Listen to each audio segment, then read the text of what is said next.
ഈ വിഷുക്കണിയിൽ വെക്കുന്ന ഓരോ വസ്തുവിനും പ്രകൃതിയായിട്ടും സമൃദ്ധിയായിട്ടൊക്കെ ബന്ധപ്പെട്ട് ആഴത്തിലുള്ള അർത്ഥങ്ങളുണ്ട്. ഉദാഹരണത്തിന് കണിക്കൊന്ന തന്നെ എടുക്കാം. ഇത് പ്രപഞ്ചത്തിൻ്റെ ചൈതന്യത്തെയും സൂര്യപ്രകാശത്തെയും ഇതൊക്കെയാണ് സൂചിപ്പിക്കുന്നത്. കണിക്കൊന്നയുടെ ആ മഞ്ഞ നിറം ഐശ്വര്യത്തിൻ്റെയും സന്തോഷത്തിൻ്റെയും ഒക്കെ ഒരു പ്രതീകമായിട്ടാണ് കണിക്കൊന്ന നമ്മൾ ഉപയോഗിക്കുന്നത്. ഇനി ഉരുളിയാണെങ്കിലോ പഞ്ചഭൂതങ്ങളിൽ ഒന്നായിട്ടുള്ള ഭൂമിയെയാണ് ഈ വട്ടത്തിലുള്ള ഉരുളി പ്രതിനിധാനം ചെയ്യുന്നത്.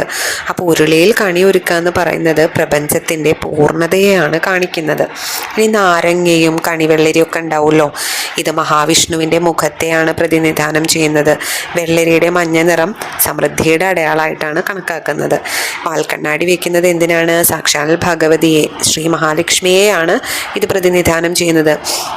കണി കാണുമ്പോൾ ആദ്യം തന്നെ നമ്മൾ കണ്ണാടിയിൽ സ്വന്തം മുഖം കാണുന്നത് വഴി നമ്മുടെ ഉള്ളിലുള്ള ഒരു ദൈവ ചൈതന്യത്തെയാണ് നമ്മൾ കാണുന്നത്.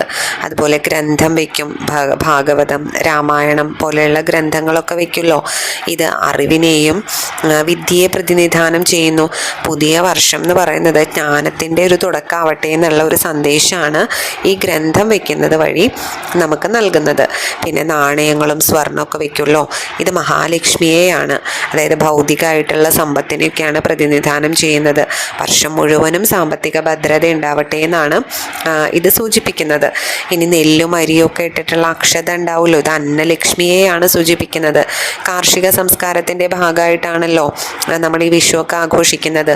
അതുകൊണ്ട് തന്നെ വീട്ടിലൊരിക്കലും അന്നത്തിന് മുട്ടുണ്ടാവില്ല എന്നുള്ളൊരു ഉറപ്പ് കാണിക്കാനായിട്ടാണ് അക്ഷതമൊക്കെ ഇതിലുപയോഗിക്കുന്നത്.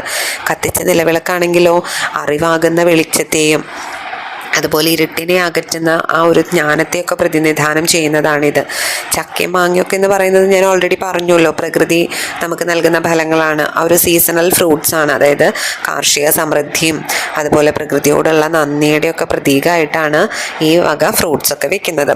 അപ്പോൾ ഇങ്ങനെ ഓരോന്നും ഈ ഒരു വിഷുക്കണി കാണുന്നതുമായിട്ട് ബന്ധപ്പെട്ട് അതിൽ വെക്കുന്ന ഓരോ സാധനങ്ങൾക്കും അതിൻ്റേതായിട്ടുള്ള പല പ്രത്യേകതകളുണ്ട്.